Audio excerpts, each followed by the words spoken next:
Hello दोस्तों, आज की इस वीडियो में हम सीखने वाले हैं कि हमारे पास एक तरफ जनरेटर की सप्लाई लगी हुई है और दूसरी तरफ हमारे पास वापटा की सप्लाई लगी हुई है। और जो हमारा जनरेटर है वो चल रहा है और हमें लोड प्रोवाइड कर रहा है। और जो दूसरी तरफ हमने सप्लाई लगाई है वापटा की, तो वापटा पहले ऑफ थी और जब ऑन होती है तो जो हमारा जनरेटर है वो खुद ब खुद ऑफ हो जाएगा और जो हमारा लोड है वो वापटा पर शिफ्ट कर देगा। चलते हैं वीडियो की तरफ और आपको मुकम्मल कनेक्शन करके दिखाते हैं ऑटो चेंज ओवर रिले के। और उसके साथ हमने लगाई है 220 वोल्ट एसी 8 पिन रिले। सबसे पहले जो हमारे पास ऑटो चेंज ओवर रिले है, जो उसके लास्ट वाले सबसे नीचे वाले 2 पॉइंट हैं वो जनरेटर के लिए यूज होंगे और जो उसके ऊपर 2 पॉइंट हैं वो वापटा की सप्लाई के लिए यूज होंगे। और जो उसके ऊपर सबसे लास्ट वाले 2 पॉइंट हैं वो हमारे पास लोड के हैं। और जो उसके सेंटर में 2 पॉइंट हैं वो ऑटो चेंज ओवर रिले की कॉइल के पॉइंट है। उसको हम डायरेक्ट सप्लाई देंगे। जो हमारे पास वापटा की सप्लाई है उससे हम उसको डायरेक्ट सप्लाई देंगे। जो हमारे पास कॉइल के पॉइंट A1 और A2 है उसको हम डायरेक्ट सप्लाई देंगे। जो वापटा का फेस और न्यूट्रल सप्लाई आ रही है उससे हम डायरेक्ट सप्लाई देंगे। जो हमारे पास ऑटो चेंज ओवर रिले के A1 और A2 पॉइंट है। और ये हमारे पास ऑटो चेंज ओवर रिले के कनेक्शन मुकम्मल हो चुके हैं। हमारे पास जो 220 वोल्ट 8 पिन रिले है उसको हम यूज करते हैं इस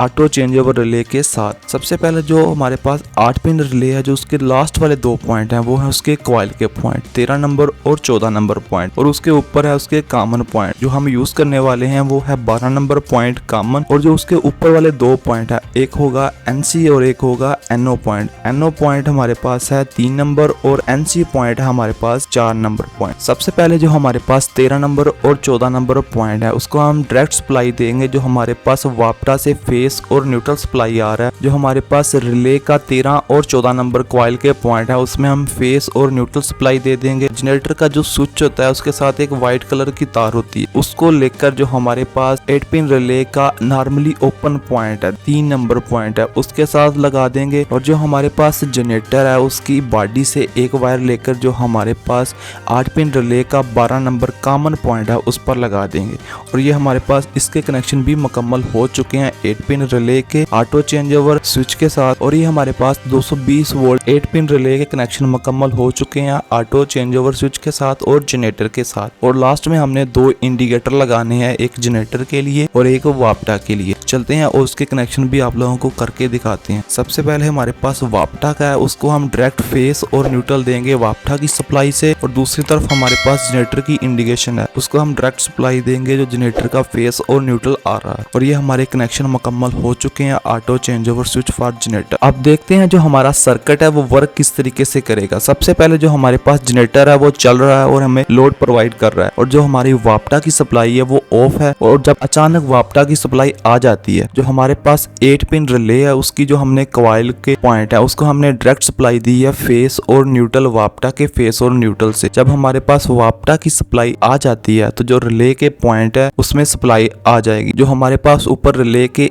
NO पॉइंट है वो NC पॉइंट में तब्दील हो जाएगा और जो NC पॉइंट है वो NO में तब्दील हो जाएगा। और इसको हमने इस रिले के हमने NO पॉइंट यूज किए हैं जो नॉर्मली ओपन है। जो नॉर्मली ओपन पॉइंट है वो नॉर्मली क्लोज हो जाएगा। जो हमारे पास जनरेटर की व्हाइट वायर को हमने यूज किया है वो डायरेक्ट सप्लाई जाकर जो हमारे जनरेटर है उसको ऑफ करवा देगी और जो हमारा लोड है उसको वापटा पर शिफ्ट करवा देगी। और ये सर्किट इस तरीके से वर्क करता है। जल्दी से इस वीडियो को लाइक कीजिए और शेयर कीजिए। अगर चैनल को सब्सक्राइब नहीं किया तो चैनल को लाजमी सब्सक्राइब कीजिए और बेल को भी प्रेस कीजिए।